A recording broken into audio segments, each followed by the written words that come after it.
Hi everybody, welcome to another Let's Talk. We're gonna talk about a Halfling Scout this time. DND 5e.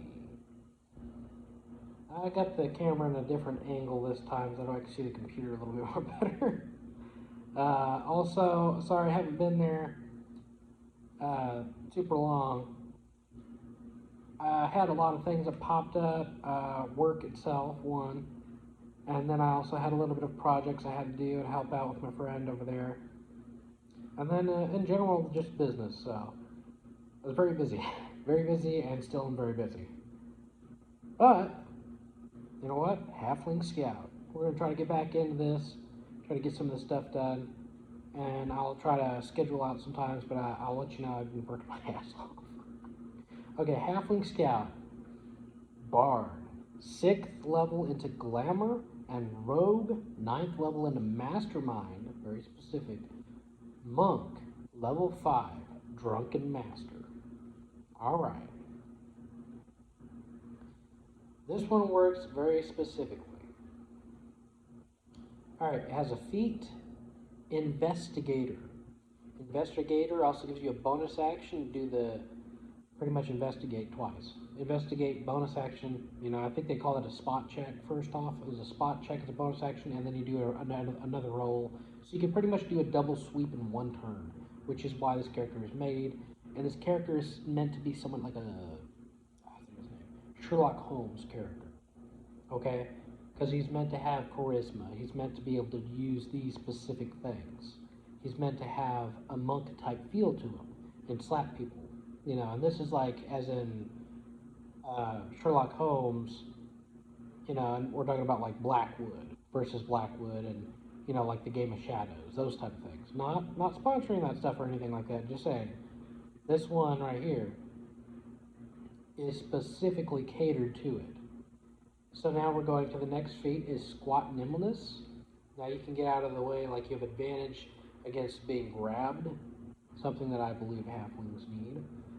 Alright, now you have the feat, of course, Keen Mind. Keen Mind will help you tremendously of like what you see or hear.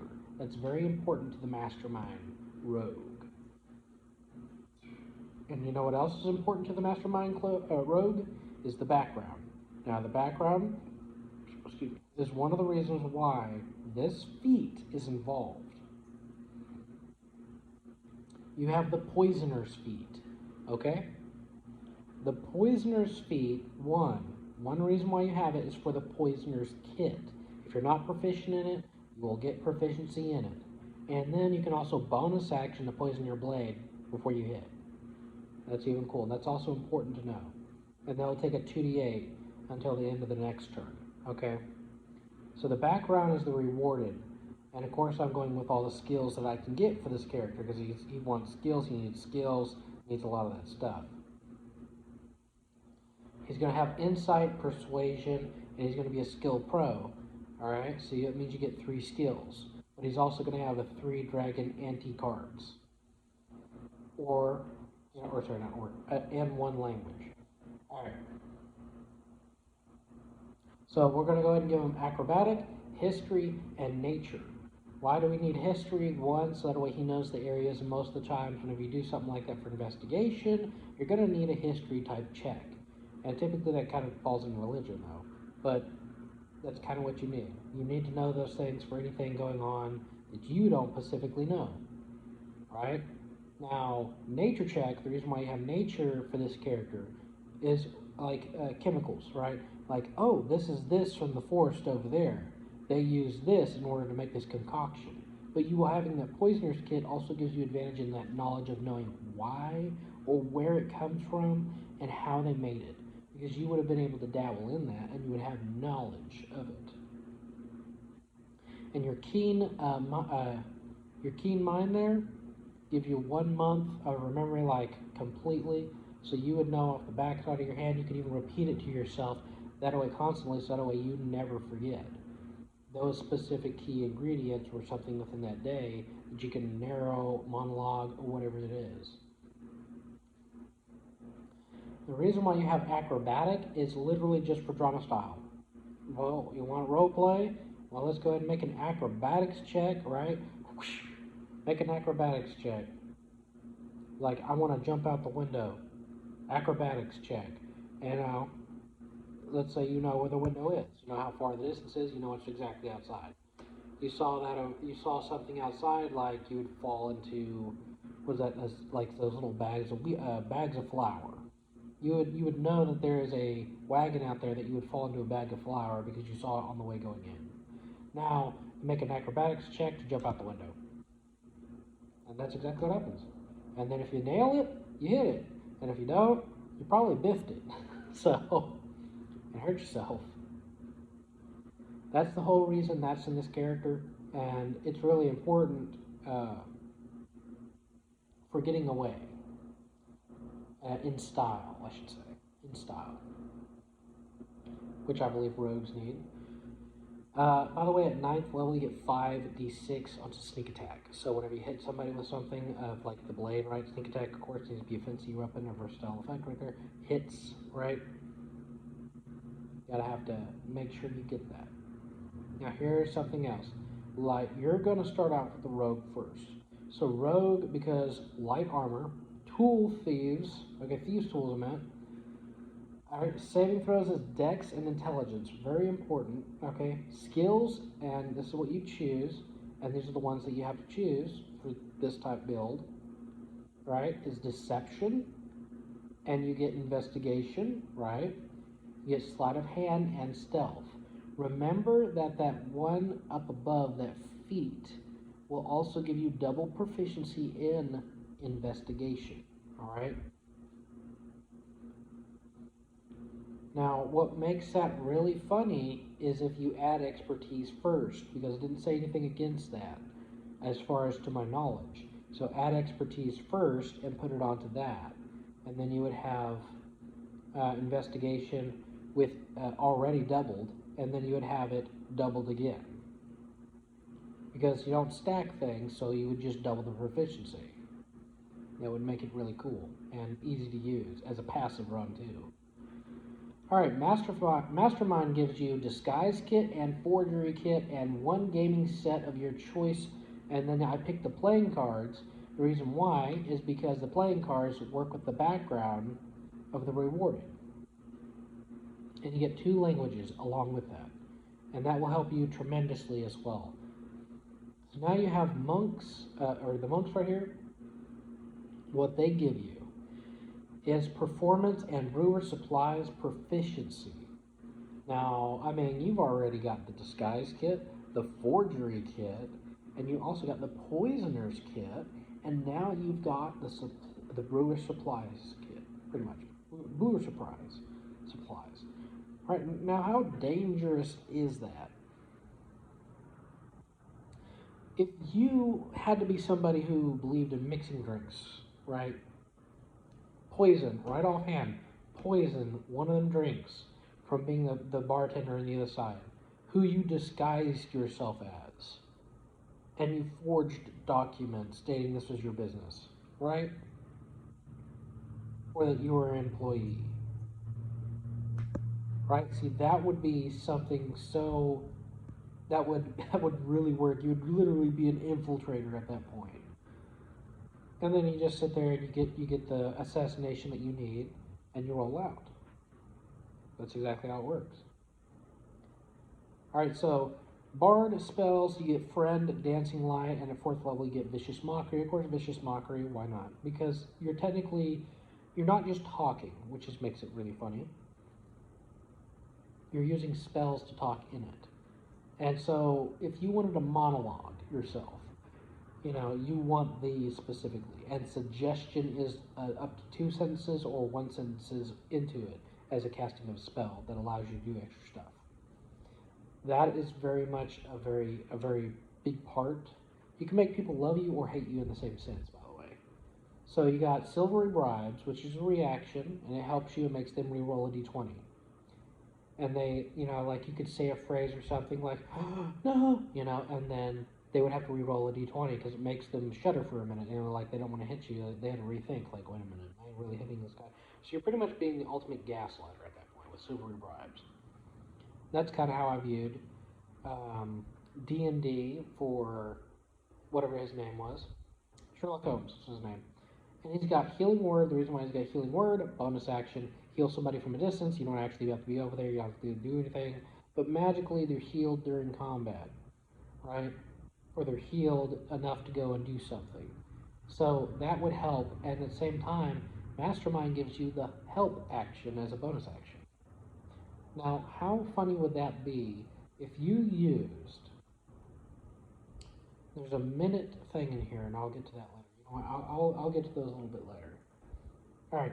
Comprehend languages. You can comprehend any language, know how to write, read, and everything else. All right. Languages. You know how to do it all. Now that's very important because comprehending languages goes with keen mind over there. You would know them up to a month. Okay. The game states you would know them. So if you knew it, you sit there, you'd cast it, you spoke every language of the word, that you would know every language of the word, you translated it onto a paper, you could read it, you could have it forever. You know, it works. It's perfect. You have it, I believe, up to an hour. Now you have Charm Person. Charm Person is somebody who would feel the effects after 1 hour, right? Unless they broke the concentration. So 1 hour, you're pretty much like in let's say a courtroom. This is how you can make somebody mad at you. They knew they were charmed by you at the end of it. Okay? This is how you can make somebody mad at you because they knew they were being charmed by you. Like the Friends cantrip. We're going back to the Friends. They do the same thing, except it's a minute. And that's exactly what happens. You could cast Friend on certain people who like you for a certain amount of time, but they will know that they were charmed by you. That does not necessarily mean that, they're going to be absolutely viciously attacking you. However, if you do it in a way, yes. And that's kind of why he's doing it in this way. Is to be like, friend, friend, friend. And he's going to cause drama during the making of drama. So he's already in a court case, let's say this, talking to somebody right over there, saying exactly what he did with suggestion, right? But at the same time, he could be like, like whenever it's coming back to him, he's friending other people while his anybody else does a testimony or something. He's just friending other people. He's like, okay, friend, friend, friend, friend, And then after that, they get upset at him for saying the wrong word or saying anything that they think was offensive or something like that. He can cause drama in a conversation. And then you got silvery bribes right there, and of course, ultimate gaslighter, I believe. That would be the weirdest thing. You can say up to 3 words in one, okay?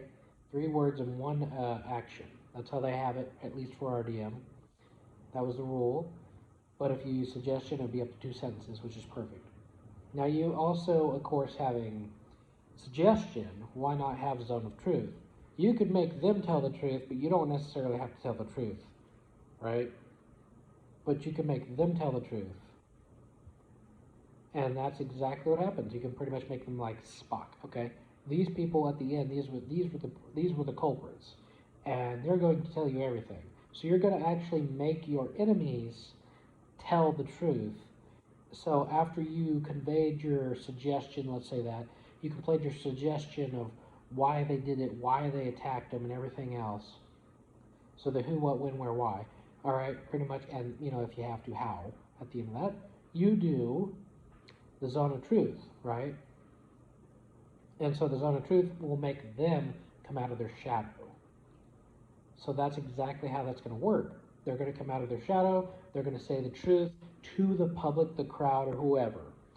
Now, the next thing you have on there is calm emotions. And it has a similar effect to Charm Person. That's on purpose.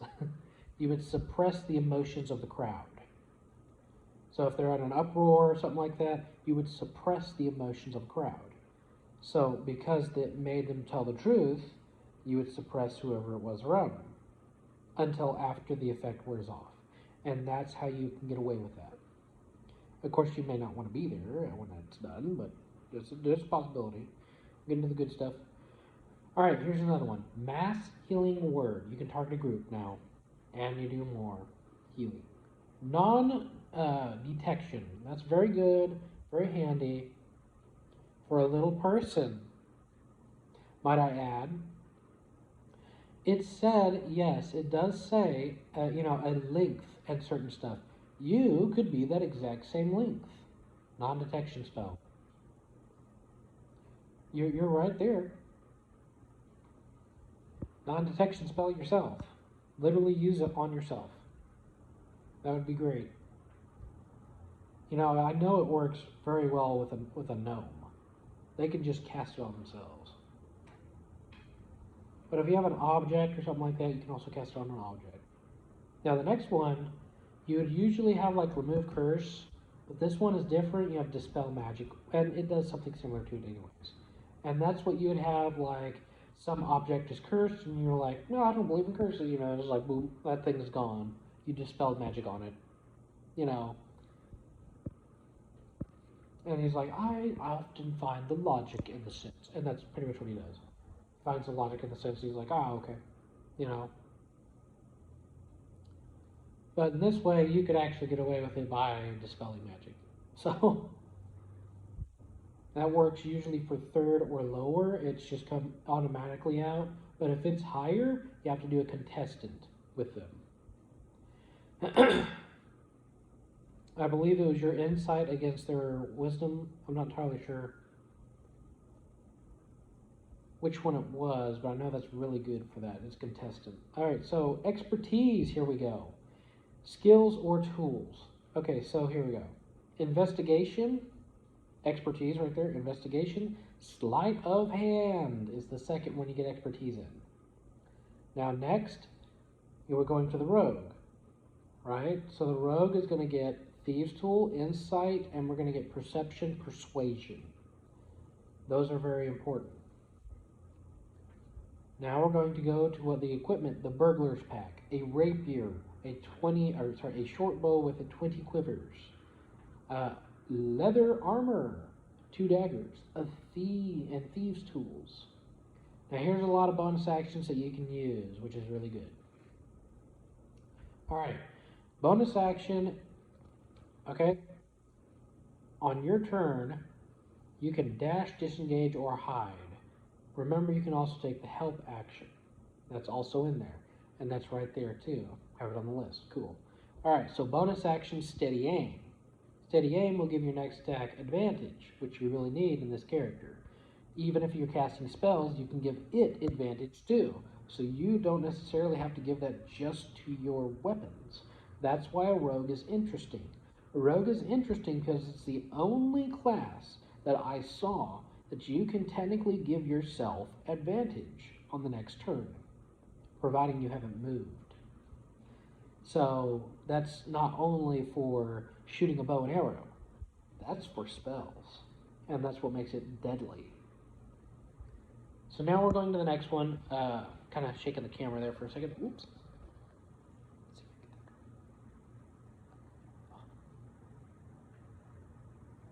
Oh, my hand's off of it.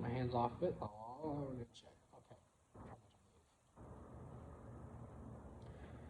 Alright, bonus action, Drunken Master, Fury of Blows. You gain the benefit of disengage action. Okay, here's important. Disengage action and your walking speed is increased by 10 feet until the end of turn. Okay? So whenever you do that, you can disengage in the same turn when you use the bonus action, and your walking speed increases by 10 feet until end of turn. That's really cool, right? For getting away. Excuse me. Bonus action, spend a Kai point for Fury of Blows, Patient Defense, Step of the Wind. And you also have, of course, the disengage action, which would be for, you got disengage, dash, and hide for the other one, the rogue. And those are very important for a ninja type character, I wanted to say. Patient defense means nobody gets opportunity attacks on your turn. Okay, nobody can hit you pretty much on your turn. So here's the part where the Fury of Blows, or the Master Fury of Blows bonus action up there, if you used it to do that, makes more sense. The reason why, if you did it with this, it would make it to where on your turn after you just hit them and you went up a little bit, maybe like 5 feet, you went over there, hit them. Let's say, okay, you did the Fury of Blows and you hit the crap out of them.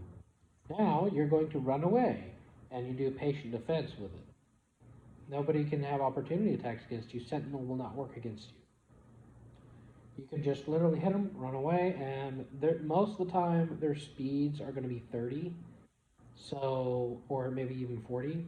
But at that point, if you're at a battle with like 5 feet, just moving 5 feet, you would most likely have at least,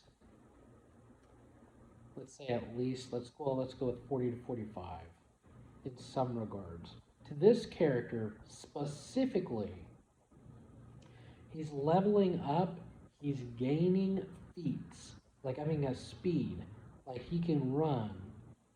You know, he's gaining that, including on top of having an increase with this. He's already at 30, I believe he would be at 50 at this point. He might even be up at 60 feet.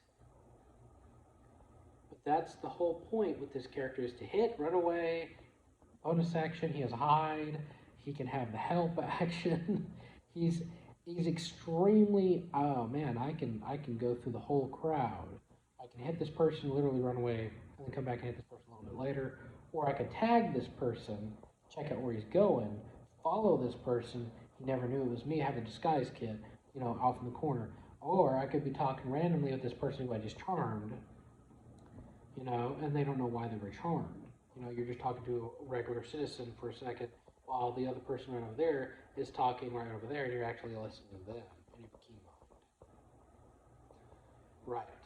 So, cool thing with that, and this is, by the way, I'm going to consider this a mega episode because this is going to be multiple in one setting. So this would be what, considered maybe 3 episodes? So bonus action, Bardic Inspiration, right? Bonus action, Bardic Inspiration is extremely important for having your allies. So if Watson over there is having a hard time, you could literally be like giving him inspiration before or during or you know, whenever. The reason why you have all this up to 5 is so you can be getting it back on a short and long rest too. That way you're not getting one back every single time. So 5th level Bard, you get all of them back on a short and long rest. Bardic Inspirations. But if you don't have that, then you're literally getting a Bardic Inspiration back a one a day. And that would be 4th level or lower. You have to have 5 levels at least into it. But you have 6 levels in here. So that's good. Now, bonus action, Mantle of Inspiration. We will get to that. That's what one of those 1-minute things do. Bonus action, Mantle of Majesty. Again, one of the 1-minute things, we're going to get into that. That's a little bit down here. Reactions now. Reactions, deflect missile. Of course, choo choo choo choo choo. React, deflect all the missiles. Incoming missiles hitting you. Okay, I'm going to just deflect them. Reaction, deflect. Okay. Now you have another one. Reaction, slow fall. Now, every time you fall, that didn't hurt. Not that bad. You have resistance, pretty much. Take half damage. Now, not just to make that, you know, even more better, but you have uncanny dodge. You know, when you take damage, you can half the damage. Of course, it is only meant for one attack. That's what I saw. So remind yourself that you can half the damage of one attack, not multiple attacks. One. In other words, if they crit twice in a row, you're taking one of the crits, but you're halving the damage of one. Remember, you have a few actions too, and these are very important as well. Action, quick healing, all right? So when you use quick healing, you're healing yourself. You're not bonus action healing another person. You can literally just action quick healing yourself, which is perfect. I did not see quick healing to heal another person, so it's just for yourself. Now here's another thing that works for everybody else. Action, charm, counter charm. That's what it was. So you can counter a charming thing or a frightening thing. All right, you give your allies this too, which is great. So that's great. You can have advantage, I believe, on those checks. All right, here we're going down to the 1 minutes. 1 minute out of game effects, or even some of them have in-game effects, but I just mainly put that because usually most of the time you're going to do this as a role play, and it's perfect for role play.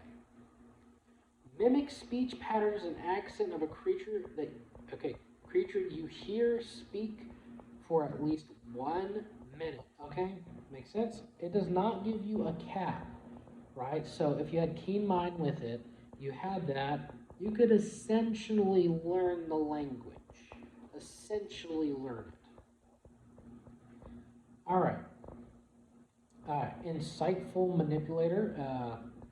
If you spend 1 minute observing or interacting outside of combat, okay, there you go, right there, in or out.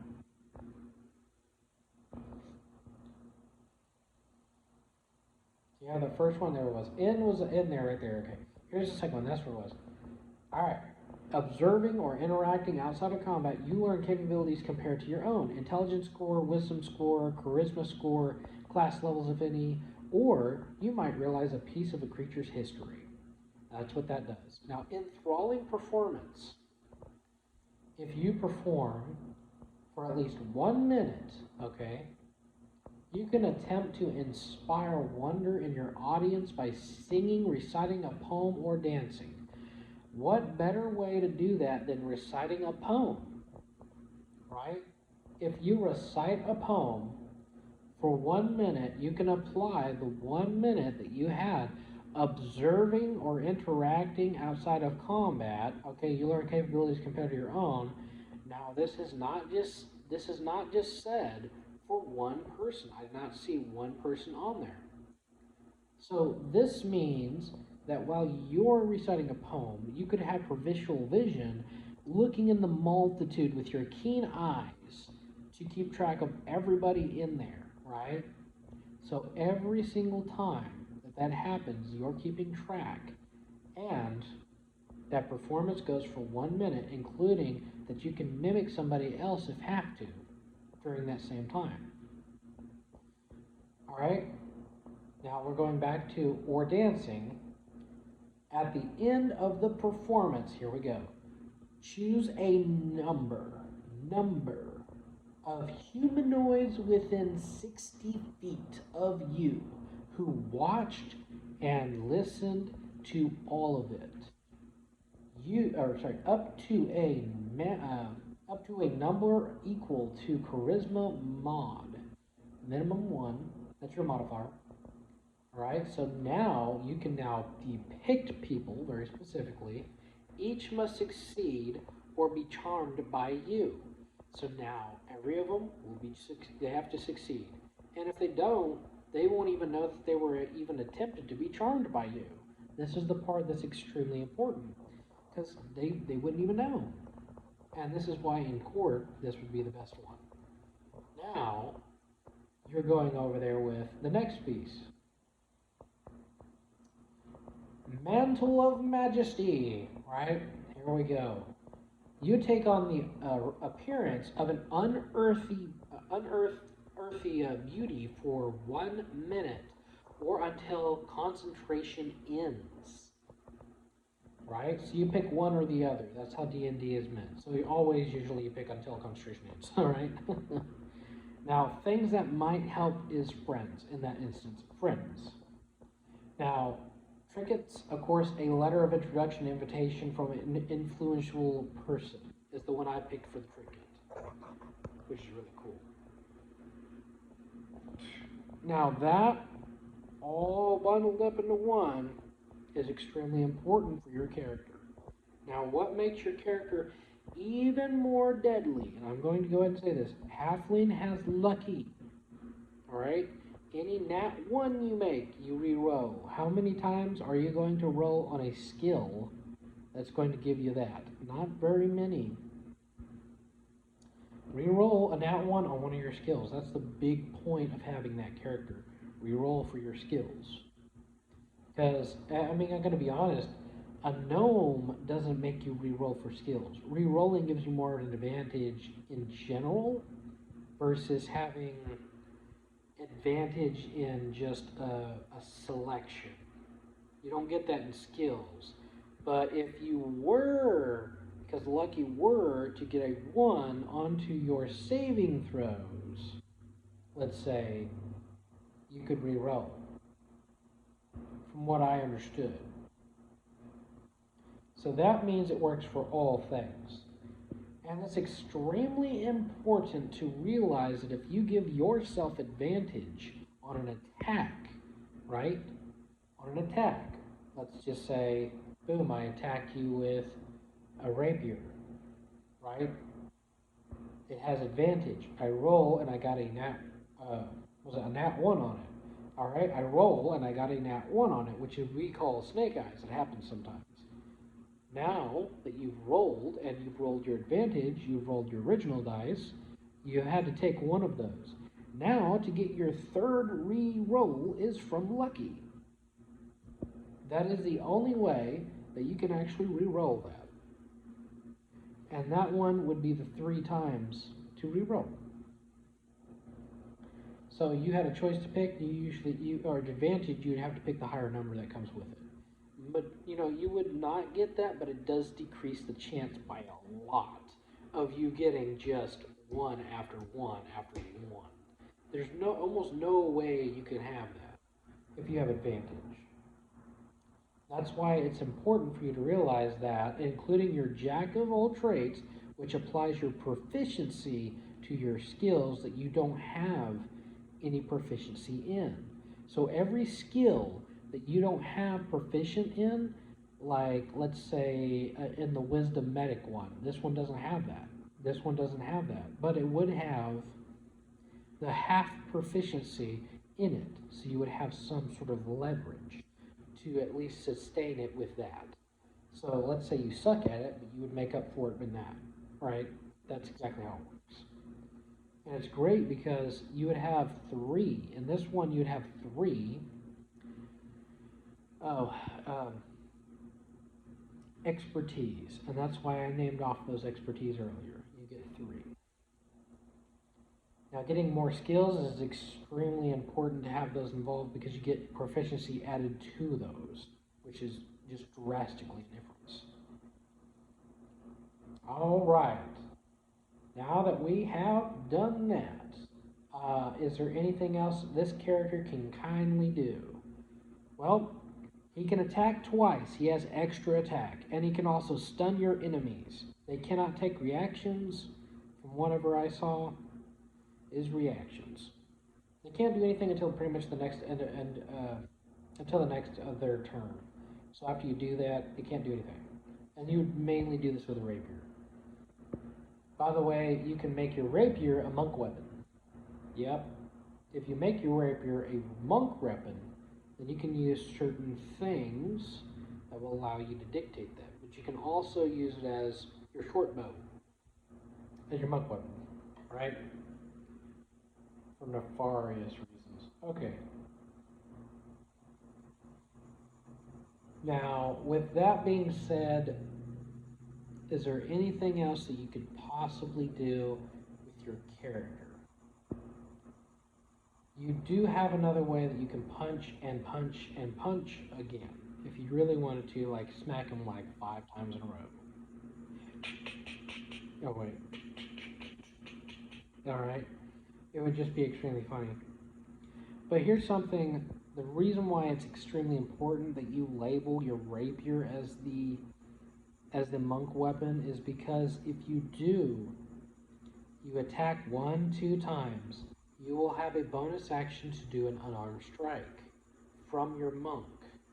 And that's why you want to add that to that. Not only is that important, but you have an unarmed ability, or unarmor ability, that you could instead choose, or if you don't have your clothes on, of course, like your leather armor and all that, you could actually choose just to go completely with your unarmored parts. In other words, no clothes, you're fine. Clothes, you're fine. It doesn't matter. Either way, you're good. So having the extra defense, if you're caught off guard, if you're taking a shower outside, is extremely handy. That's why that's important. Let's say you took off all your gear and you fell asleep, right? Well, typically you don't want to take off your gear, but if you have to take off your gear, you know, it's stuffy, it's everything else, you're just, you know, your character might take off the gear. And being as the player, seeing that as reasonable, would, but the DM, thinking nefariously, this is a perfect time to attack you, specifically, and I will roll with all d20s in my sight. Roll, 15 times till he finally gets one. It's like, I will attack you using a brainstorm. Oh boy. So yeah, by the way, that's not a real thing, that's just me. How do I put that? It's not really made up. That's made up into a sense that you use it as to a word, that's as if it were a spell. But brainstorming is literally just you going over there and brainstorming up a character. So at the same time that it's fourth wall breaking. Boom. All right. So here we go with the mega episode heading on. What is other things that you can do besides just those? Really cool thing. You could actually have your bardic inspiration substitute for other people when they use spells or abilities as well. So now they can use it for their magical attacks. Alright. That's an optional thing, and I'm okay with that. Optional does not mean that you have to get rid of anything unless it says. And that's something that you can actually get the depiction very well in the Ranger. The Ranger has a very good depiction of, okay, but you'll be replacing this if you do this. So the Ranger versus Rogue is kind of more versatile, I gotta say. It's not really like limiting you to certain stuff. Ranger kind of limits you to doing things, which I don't like. I like the fact that you can use druid abilities, and having the rogue part aspect onto it is somewhat onto there. If you were to make any type of build like that, I would recommend going 10 levels into rogue, 10 levels into uh, so you got 10 levels in a rogue, 10 levels into ranger. And if you don't like that option, it's easy fix. 9 levels into rogue, 11 levels into ranger. Why? Because you at least need that extra stuff for dex right there, 10th level to get, the camouflage they can use. But if you're doing that, you also possibly might want that whirlwind attack or that volley. And that's for multiple attacks, by the way, that you can use your sneak attack on. That's what makes it very important. That's why people like the volley one. Because people like volley, like, oh, right over there, big attack. Everybody takes 5d6 sneak attack. These are individual attacks that went off at the same time, you know. What? Yeah. It's pretty messed up how you can go on like sneak attack, block out the sun. Yeah, straight up. And then you just sit there and act like a ranger and camouflage yourself, don't move, but you can give yourself bonus action on the next attack if you don't move. So it's pretty messed up if you can use both those, but you can. I would rather go canny. There's a canny one, so it would replace the natural explorer. Yeah, I know, but the natural explorer would be replaced with it. So that way, at 10th level, you would be a tireless tracker. That's what makes that important. That's why I like that. Remove one very specific. I'm trying to think of those called exhaustion points. Remove an exhaustion point. That's what they do, canny, at 10th level. That's why that's extremely important with the rogue. Ranger. Now, moving on to the next character. We have this one, and of course this was a little tryout, it was kind of cool looking. Little tryout character. I wondered what would happen if I took a level 2 barbarian who has resistance to slashing, piercing, and we got slashing, piercing, and bludgeoning damage when he rages. Level 2, reckless attack, meaning he gets advantage on every attack, and so does the enemy that he's currently fighting. Right? He gets brutish durability. Okay? He gets to roll a d6 on saving throws. You think that's fair? He gets to roll a d6 on saving throws. It's like, oh, okay. Now, what makes that unfair? What makes that unfair is Paladin Aura Paladin Aura of Protection from Ancient is like every single time you would have resistance from spells. So, resistance from spells, and yet 6th level is also something important for Paladin. 7th level, you have resistance to spell attacks. Anything that's damaging, it's resistant, so you would take only half damage of it. Now, to put more into it, at 6th level, of course going down now, where you would get this already, is that you would get a bonus equaling your charisma would get a bonus going onto every single one of your saves. So not only does brutish durability help all your saves, and not only does the paladin boost your saves to where it gives you a bonus onto it, you would now most likely have like 10 automatically as a passive when rolling the majority of the time to get your saves, and you're probably going to make it every single time. If you're going up against spellcasters and stuff like that, or anybody who likes making saves, like you need to make this in order, like a let's go for stun. If somebody goes and tries to stun you, this is something you most likely want to use. Like, oh, really? Boom. Let's re-roll that.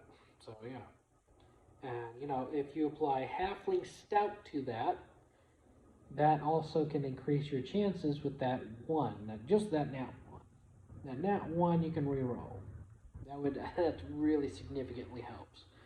Now, if you're talking about attack rolls, this is different. This is a feat. It's called Vital Sacrifice. Attack rolls, you roll a 1d6 added to the total roll. So, this is for attack rolls. Now, I'm going to go ahead and say it. The halfling is more than useless at that point. If you can just automatically do that, you would automatically make any type of attack you roll at least be a 2. You would never have to worry about a halfling onto an attack roll. You don't even need to be a halfling on this one.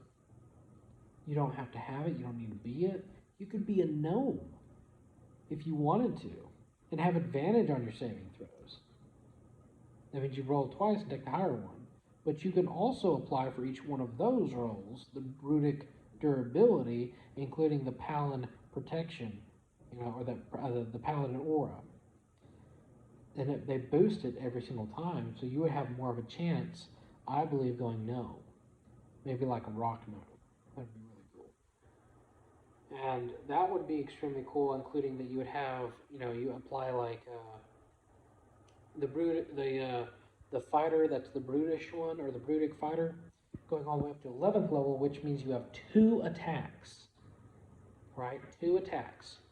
Make it extremely important. I'm sorry, 2 more attacks. That means you get 3 attacks in grand total and 1 tear. That's what I'm going to say. Whoa, I'm getting a little tired, man.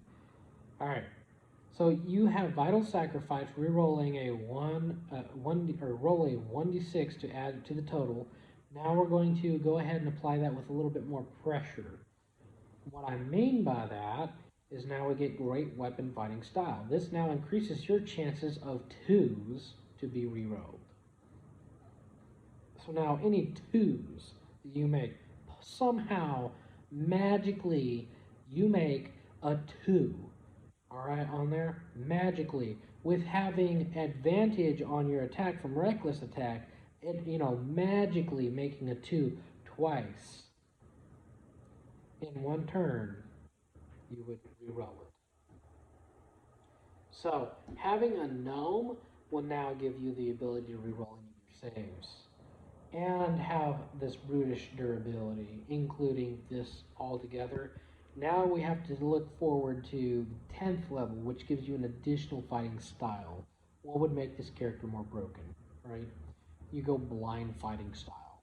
You can see invisible creatures within 10 feet around you. Not only that, but you have danger sense, which also allows you 10 feet for spells and traps. You have that ability advantage to dodge from the barbarian. And that's funny because he's only level 2. That's all you need. That barbarian is packed with things that you need for your character. By the way, any spells in this regard for the paladin specifically, you would take those into account to just expend them into the attack from Divine Smite, or out of game characteristics, you can actually use some of those too. But you're more than never going to use like a bonus action, okay, attack. You're more never going to use it for that. You're just going to use it for the Divine Smite idea. So that's going to be like 2d6 or sorry 2d8 extra radiant damage every single time, unless of course you have this homebrew character called the Dark Paladin, which changes the damage to force damage, I believe, at 3rd level. By the way, you can't get diseased during this, and a Halfling Stout was the other option. Of course, this is the only one that made a little bit of sense for this.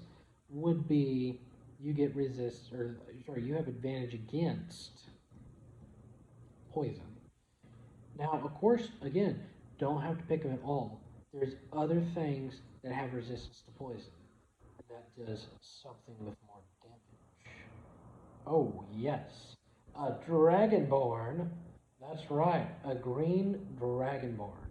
Strength increased, con increased, is what this character needs. We take that scaly skinned green. Ooh, that is some juice. Now, you have a choice between replacing your attacks, by the way, with the breath weapon attack, and it uses your proficiency too, and having more attacks than just that. But there's also a cone attack that you can use. It actually just takes your action instead. So I would rather use the ones that have the proficiency up to probably about 6 at the very end, which would make it extremely potent and powerful to kick butt. So I would rather empower your attacks through it, and you have more attacks abilities to add, which is great. In this background, I would recommend Strike of the Giants or Giant Foundling, pretty much. Giant Foundling as a background with that. And if you use that, you have more capabilities to add to it as if they were a battle master capabilities, even making yourself invisible from the person that you're attacking if they fail the wisdom save.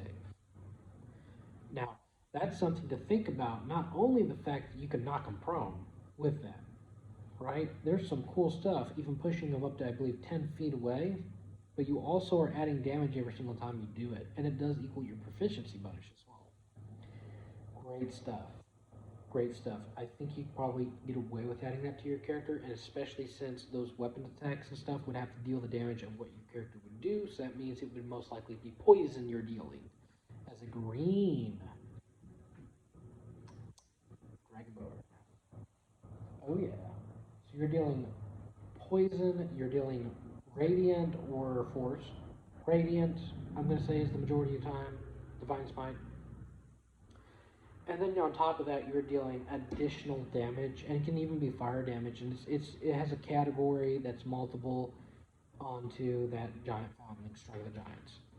Really cool. But the one you really need is Vital Sacrifice. You would take a 1d6 homo die, and it lasts for 1 hour. That one cannot be reduced. You take that damage, and you get to activate one of 3 different abilities. And in your case, you want to always go for the attack roll. Unless, of course, you're trying to make them fail a save. And that's also on there too. And this lasts for 1 hour, by the way. 1 hour. You get to keep the ability of that for 1 hour after doing a homicide to it. That's messed up amazing, by the way. That really helps spellcasters too. It's just amazing. Now that you can see invisibility, now you can also become invisible, but only to that one creature, by the way. So this is a very that creature in you. you know, or you and the creature and I, you know, that type of sense. However, you also do give off auras, and those auras also go 10 feet, now keep that in mind, 10 feet out, each one of them. Now, those 10 feet are also capable with not only the blind fighting style, but also you have the danger sense. Those are both 10 feet. So 10 feet, you would also be able to do that, but you would also have other people have resistance to spells as well, the damage of it. So he may not be able to do like everybody like a bardic inspiration and stuff like that. He may not be able to give them the reroll, but he does give them the bonus, and he does give them the half damage onto it. So he gives them that little bit of barbarian feel. So they've now got resistance to that, and that's what makes you a key roll into this, because you're the bump up into the character build. You are the bump up for your party. You can heal your party, by the way, neutralize a poison, and or I believe even to a point of a curse. I believe you can heal people.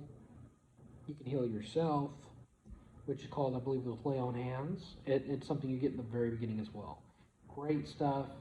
Great things you can do with this character. I'm trying to think of anything else. Oh yes, your damage die. You would get an increased damage by the Brutic damage die would also increase. But you would also get, this is important, Indomitable.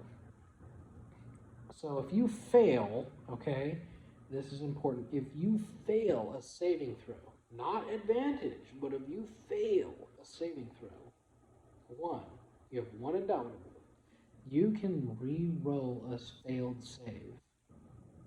That is important because you have Brutic durability. Brutic durability is extremely important in that regard. If you failed something, oh boy. But also Brutic durability is if you, if you made it onto a death save, it gives you, I think it gives you like two. Get two checks instead of one. It is important for death saves. I cannot remember the complete thing, but it's really good. I recommend looking into that. It's really good. Now, Brutic durability, good lord. It's just a powerful thing to have as a fighter. And this character is meant to deflect everything around it, deflect everything coming towards it, deflect some things going to your party. Help your party in a different type of way. It does heal your party, not its main stick. It does have immune to disease, not its main stick. It can have resistance to other stuff, not its main stick. Its main understanding and focus between this character is going in with the vital sacrifice right here. That one and the great weapon strike is something that plays a role. But again, we're going with the blind fighting. That's the big one. Blind fighting style, the reason why this is happening, is it essentially gives you evasion. A small evasion, by the way, with danger sense.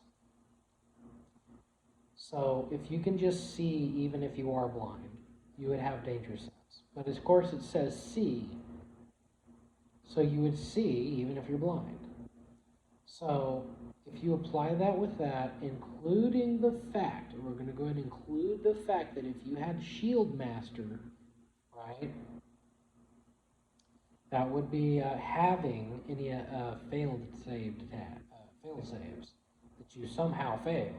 This character is almost most likely never going to fail a save. In the event that you do fail a save, you're most likely not going to fail it again. It's just really hard for you to fail a save at this point.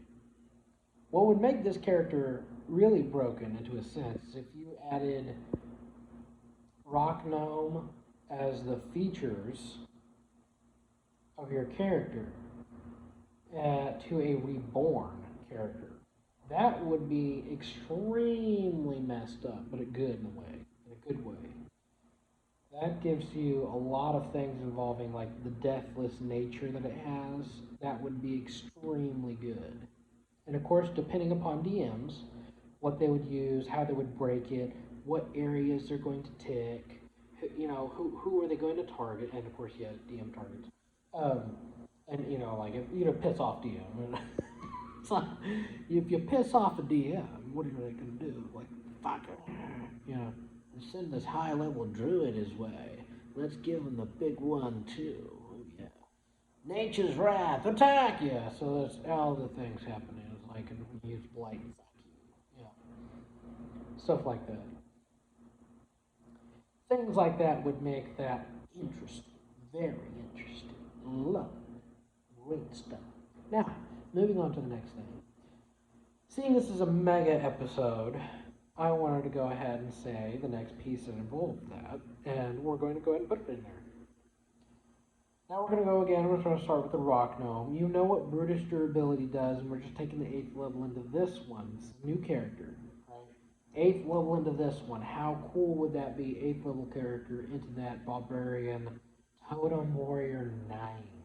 So you can have Brutish critical at that point. Going into Druid Moon 3, level 3. The reason why you have this is you transform to do your attacks. You transform to do all these things. You're extremely hard to put down. You have advantage. All these things are just in your character. And you have a bonus to all of your, HP. And you can even have spells come to a 1d8 to come to you as like 1d8 hit points, which is great.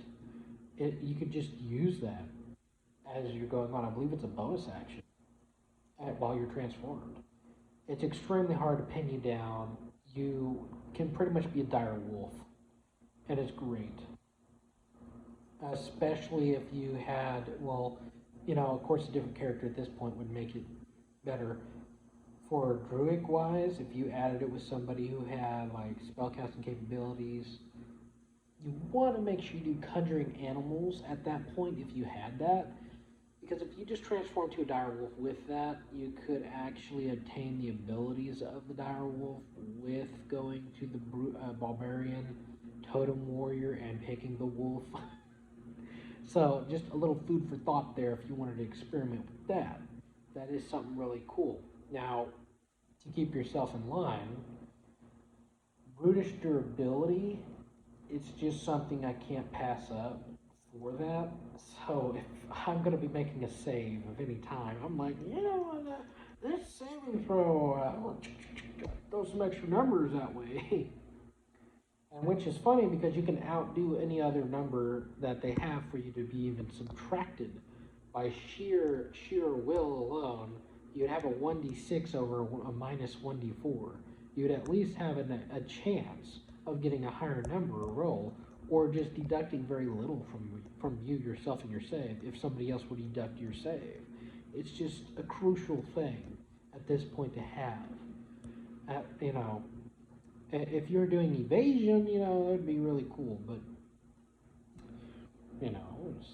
something like this is just, it's like a Nicole Bolas almost.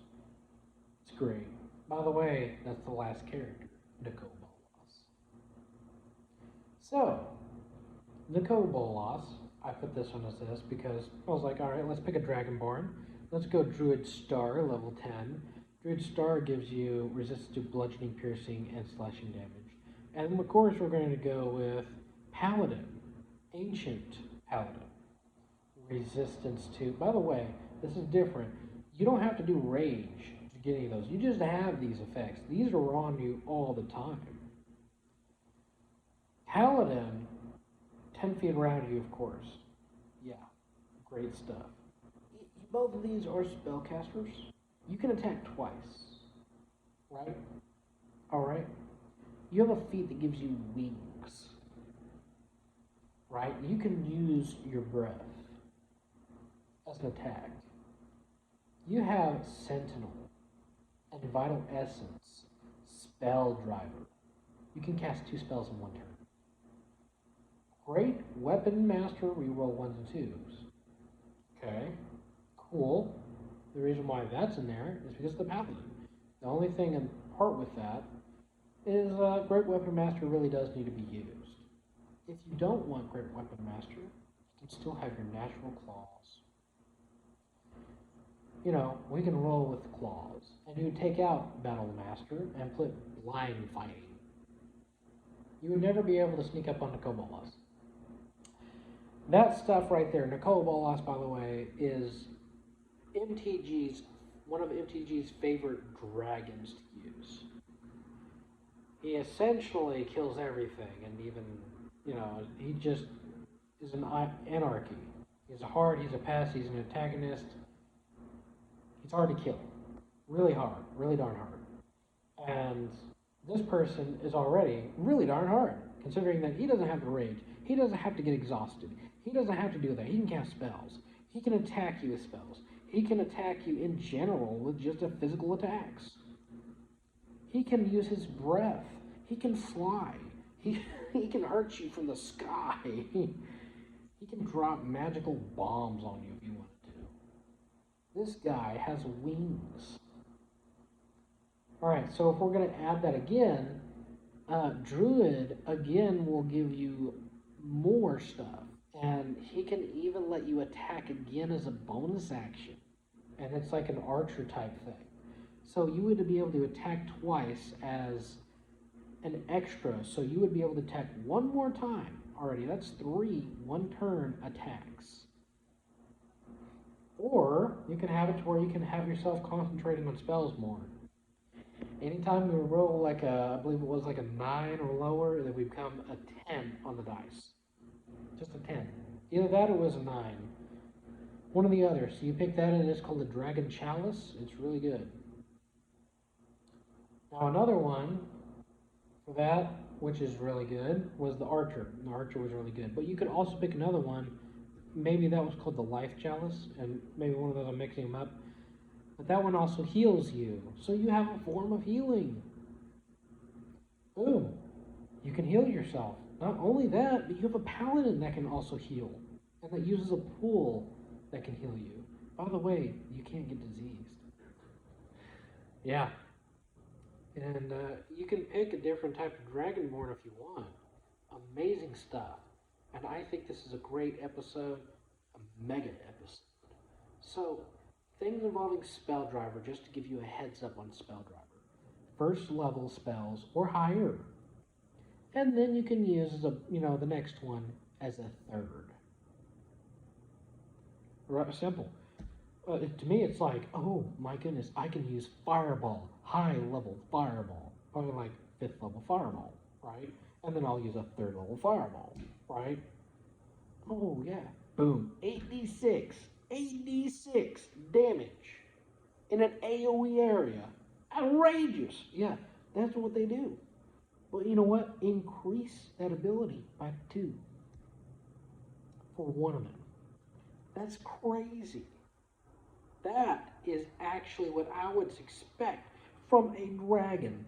That's what I think a dragon should do. Now, that right there, I believe, is a broken dragon character. If you find anything new, anything different, I mean, cool stuff, cool on you, I'd love it. Share it, cool characters, love those.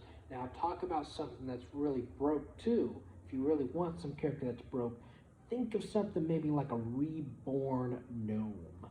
Oh yeah, take a reborn gnome. If you got the reborn gnome, you got it going, and I can appreciate what you got. Boy, them death saving throws, advantage. Anything else, advantage. Good lord, that's just amazing. You're almost like a walking skeleton at that point, deathless nature. You don't have to breathe, man, you don't have to eat. I think, you might look, your blood vessels might look shot, but you may have blinked once last week, It's just pretty funny. Makes it seem like you're seeing shit too, it's just stuff like that. It's just really funny stuff. But, you can have something weird about it too, well, I dated this dragon, this silver dragon once. I didn't know it was a silver dragon. So, you know, that stuff is really funny. You should probably go check those out for the backgrounds. I love role playing. If you're just an attack type person, I appreciate it. I really do. But I like the role play aspect because I like applying role play and I like applying the combat. Let's go ahead and give some experience to this real quick. All right, you and your party start off near a small town, providing you're collectively, by the way. You know, this one would be all right. I would like everyone to state what they're doing. Are you going into town? What you like to do? Are you searching around? Are you looking for anything? Or, before you go into town, what's your deal? You all travelers? Are you all with each other? Are you all differently? Are you all like traveling separately? Are you all coming and growing? What's your deal? Each one of you have a different thing and the reason why you met up in that town. So that's the deal, and they have a background. You check up with their background. You make sure it's consistent, and which that's the whole point. Consistency is key, right? So make sure whenever you ask them about their background that if they have to leave, right? They are a schizophrenic character, right? They're claustrophobically schizophrenic or something like that. He would be out there in the field making bombs for anyone who comes out. Okay, let's just say that. Let's just say that. So he doesn't actually go in. The reason why he doesn't go in is that. But whenever our main characters come out, they experience the bomb. All right, that's it. But it's a failed bomb, so it would be role playing. That's the whole point, is to make their characters actually work instead of you trying to coerce their characters to work in the game. That is a key, a really big key, because you don't want to offset the players. So now we're putting this back into here, like, okay, your character is a hermit. Your character don't like society, right? That means you're not going to go into a big city. You don't like big cities. You don't like being in big cities. You like being by yourself, or you may be socially impaired. Like, hey, they're like, they're doing that, and then they're like, stop, like, he's trying to steal, and then you get called up and they're going over their laws of misunderstanding. So then they bring it back out, and then somebody else experiences a similar thing, and the guards are notified. Like, no, it's just him, and then you actually steal. So it's just like, why'd you do that? And it's like, I was hungry, really hungry. I wanted it, and they had it. I needed it. You won't take it from me. Something like that. Something like that would make a lovable character. A lovable character is something that you can insight check, right, real quick. Insight check. All right, your characters love lovability in a character. Now, if you have that into a jungle aspect, okay, jungle. You're going through the jungle. What do you expect, right? You take that with a little bit of fantasy, of course. You put on some nice stuff. You take a rogue, for instance. Nice looking rogue. Apply that rogue, right? This is looking good, really good stuff. All right, apply that rogue into this very specific area going around. The druid, per se. You've got the masterful, stealthy elf, right? He's a wood elf, who's a rogue, who would do volley on you if he saw you. And their perception must be very good with that elven accuracy. Not to mention, they would most likely be part rogue. Wow, a ranger rogue right there as an elf with elven accuracy, you're most likely dead at that point. There's almost no way you would enter an elven place, without having a volley of block out the sun, if they were that territorial. You would never win. So they would shoot before you even got to their area. And that's why they would just destroy you, not, completely eradicate you. There's no way you would win. Defense in any game or any combat is key. So when you're doing it, maybe you want to have a little bit more defenseful tactics, maybe even Roman. You might even want to add some of that, or something else, because what could disease somebody else isn't necessarily disease the person next to you. I want to make that clear because understanding a monkey per se, they're different species. Your character could be a complete different species. It could be a turtle, right? They could be diseased to something completely different. So you chucking a carcass over there, like what the Romans did, right, is not necessarily going to kill everybody. It is going to make them a lot sick, and not everybody's going to suffer that. Some people are immune to it anyways. Keep that in mind. Not everybody is going to, be affected by it. And you learn that amphibians are not affected by this. So, a matter of fact, if you take a carcass with an amphibian, you're most likely going to have something devoured. Let's go alligator. Let's go alligator. There you go. It's a good one. Hippo carcass. The hippos get mad. Oh, good lord. You can take those aspects of the games too. You can add some realism. You can add your own stuff. By the way, DM advice for DMs. I want to make that clear. If you are homebrewing a character, right, you gotta make it to where it dies. You gotta make it to where it dies. If you have immunity to this and immunity to that, and the only way you can kill it is through physical attacks, it's not going to be too much fun for everybody because not everybody's going to have the same tactic. Not everybody's going to be able to punch the thing, even if it's super weak. You got to make sure that the party's at least proficient. I mean, you got to make sure that they're able to do their most basic stuff. If they can't do it, then you're throwing them in for a strategic battle. And a strategic battle relies on friends. So if you want, keep that in mind. You need to add friends to it. Alright? If you're doing a one-on-one battle with other people, they may need some support from their allies, per se, in the game that are NPCs. That you are also collectively controlling, or you are giving control of those NPCs to the player, which in some cases already happened. Let's go ahead and say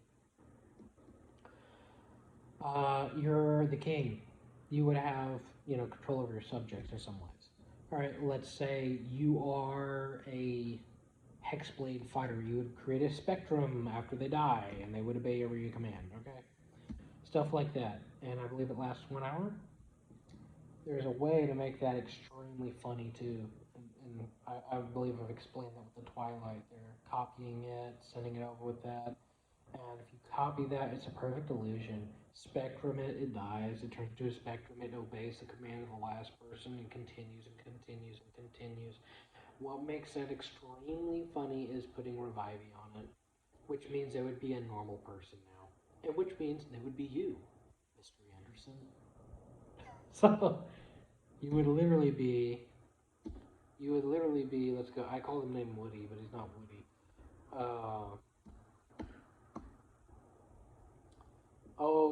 He's the guy who's on Matrix with the sunglasses all the time. He fights Neo. Oh my goodness, he went over there and took over the Matrix. You could actually make that character go woo, and he is just extremely, extremely funny to make. I think hilarious. Let's go over there. You make another one. I need more. You can even take, by the way, whoever it was that had it by spectrum, because you would have the spectrum applied with your illusion that you previously made. And you continuously lead it down the line that they make an illusion to do that. Not only do they become real as you, and you're the only real one, you having multiple of yous that actually are real because they come down to 1 hit point being real, and they can have as much hit points as you after reviving.